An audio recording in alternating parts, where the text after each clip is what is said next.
Hey everyone, welcome back to Steve's View. Today, we're looking at the quiet end of an era, one that shaped American politics for nearly 4 decades.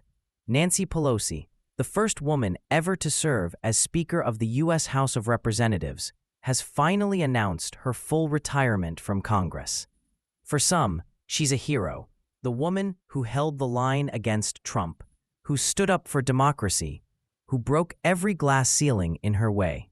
For others, she's the ultimate symbol of Washington's arrogance, an insider so deeply woven into the machinery of power that she became indistinguishable from it. But whichever side you fall on, one thing's undeniable. Pelosi's exit isn't just about one politician stepping down. It marks the end of old Washington, the last gasp of a system built on discipline, hierarchy, and backroom deals, now being replaced by chaos, populism, and algorithms. So let's talk about who Pelosi really was, what her legacy means, and why her retirement may not actually mean she's done with politics. Nancy Pelosi didn't come out of nowhere. She was born into politics, literally. Her father, Thomas D'Alessandro Jr., was a congressman and the mayor of Baltimore. Her mother ran the local Democratic machine. From childhood, Pelosi watched how politics was really done, not in front of cameras, but in living rooms, phone calls, and whispered promises. That background shaped everything about her. By the time she entered Congress in 1987, she was already fluent in the language of power: numbers, favors, loyalty. Within 2 decades, she became the most powerful woman in U.S. political history. She didn't get there by charisma or viral soundbites. She got there by knowing every vote, every donor, every weakness. Her nickname in Washington wasn't Madam Speaker, it was the counter. Because she always knew the numbers. Pelosi's speakership, first from 2007 to 2011, and then from 2019 to 2023, was defined by one word: control. She kept her caucus disciplined in a time when both parties were splintering. Democrats used to joke, half admiringly and half in fear, that nothing happens in the House unless Nancy says so. She mastered the art of vote whipping, persuading, pressuring, and, when needed, punishing members to get bills passed. She knew exactly when to offer favors and when to cut them off. She could read her colleagues like a deck of cards, and that discipline paid off. She delivered some of the most consequential legislation of the 21st century: the Affordable Care Act, Obamacare, under Obama; the massive stimulus packages during the financial crisis; the Inflation Reduction Act, and pandemic relief bills under Biden. Love them or hate them, these laws reshaped American life. And none of them would have passed without her. Even Barack Obama once joked that Pelosi was the only person who could have gotten that done. Over time, Pelosi became more than a political figure. She became a symbol. For Democrats, she was proof that competence could still win in a chaotic age. For Republicans, she was the perfect villain: rich, coastal, calculating, and unapologetically liberal. And Pelosi leaned into that image. She dressed like someone who knew she belonged in charge. She moved through the Capitol with the calm of a chess master, watching amateurs panic. Her most famous moment wasn't passing a bill. It was that icy smile as she tore up Donald Trump's State of the Union speech on live TV. That wasn't legislation. That was theater. And it captured exactly who she'd become. Part legislator, part symbol, part lightning rod for America's culture war. Here's what made Pelosi truly different from today's politicians. She wasn't ideological, she was transactional. She believed in deals, messy, imperfect, human deals. She didn't demand purity, she demanded votes. Progressives hated that about her. They said she was too cautious, too protective of the status quo. But Pelosi saw herself as the adult in the room, the last one, still trying to make government actually function. She used to say, "Don't let the perfect be the enemy of the good."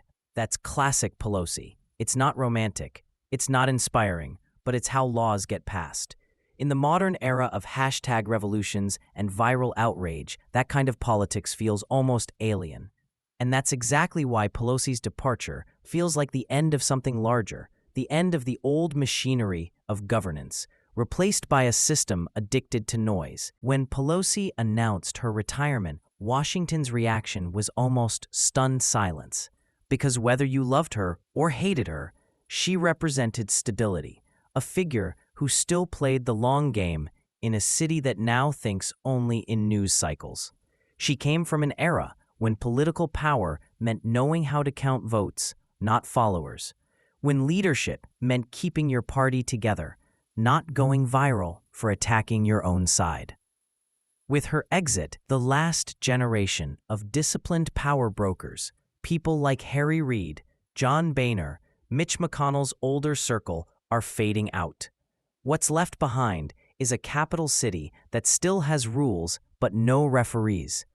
Pelosi was the referee, and she was feared precisely because she enforced the rules.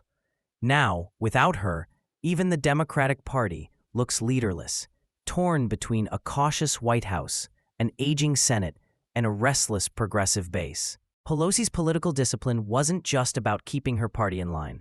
It was about keeping the system in line.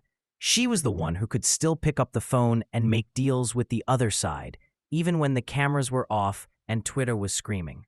She believed that compromise wasn't surrender, it was survival. That kind of realism made her enemies on both flanks. To the far left, she was a corporate shill. To the far right, she was a radical in pearls. But history will likely remember her as something rarer, a keeper of order in an age of disorder. A leader who understood that democracy isn't about purity, it's about process. None of this means she was perfect. Far from it. Pelosi's time in power came with deep contradictions. Under her leadership, corporate influence over politics actually grew. The gap between rhetoric and reality widened. Her family's wealth, particularly her husband's stock trades, became a symbol of how deeply Washington elites profit from the very system they run. She spoke the language of the people, but lived the life of the powerful. That duality is part of why she's so polarizing.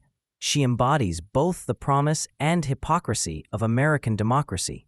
If one act defined the late phase of her career, it was her 2022 trip to Taiwan.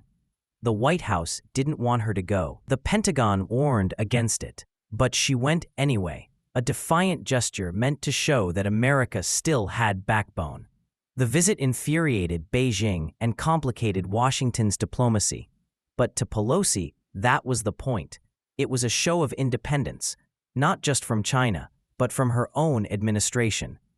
It was also the perfect metaphor for her career, unapologetically assertive, divisive, and willing to play high-stakes poker with global consequences. That's what made her so formidable and so dangerous. When Pelosi announced she wouldn't seek re-election, many assumed this was her graceful exit.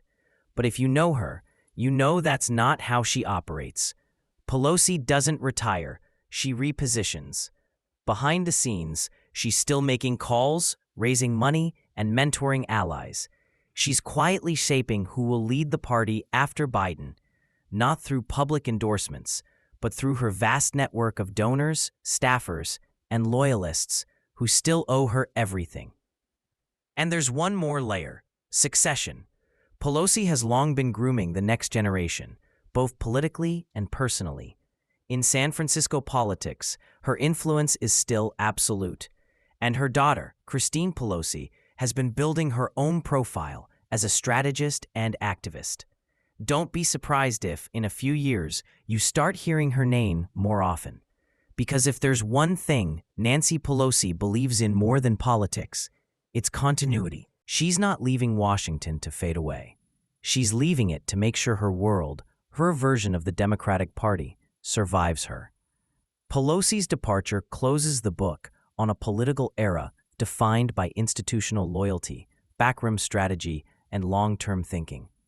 That era began in the 1980s when politicians like Tip O'Neill and Bob Dole could fight viciously by day and still drink together at night.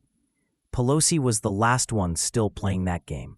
Now she's handing the board to a generation raised on Twitter wars, viral outrage, and permanent campaigning. Whether that's progress or decay depends on your perspective, but either way, something has clearly shifted. Pelosi's Washington believed in the system, in the committees, the rules, the process. Today's Washington believes in the spectacle, and in that transformation, you can see the story of America's political decline in miniature. Less structure, more emotion. Less compromise, more conflict. Less governance, more theater. History is rarely kind to power brokers. They're remembered for what they prevented, not what they created. But Pelosi will likely be remembered as the last functional Speaker of the House, the final master of an institution that's since fallen into dysfunction. When future historians look back, she'll be seen as the hinge between two ages, the structured politics of the 20th century and the chaotic populism of the 21st. She wasn't the most loved, but she was the most capable, and in Washington, that counts for more than charm. So yes, Nancy Pelosi is stepping off the stage, but her shadow still hangs over it. Her networks, her protégés, her methods, they're all still embedded in the Democratic machine. She's leaving the spotlight, not the chessboard. Maybe that's her final lesson. Power isn't about attention, it's about endurance. And in that sense, Pelosi's not really gone. She's just moved to a different seat, still watching, still calculating, still counting the votes. Because in the end, that's who she is and who she's always been. Not a celebrity politician, but the last true operator in a town that's forgotten how to operate. Thanks for watching. If you found this breakdown insightful, hit that like button, share it with someone who still believes Washington can be fixed, and I'll see you in the next one.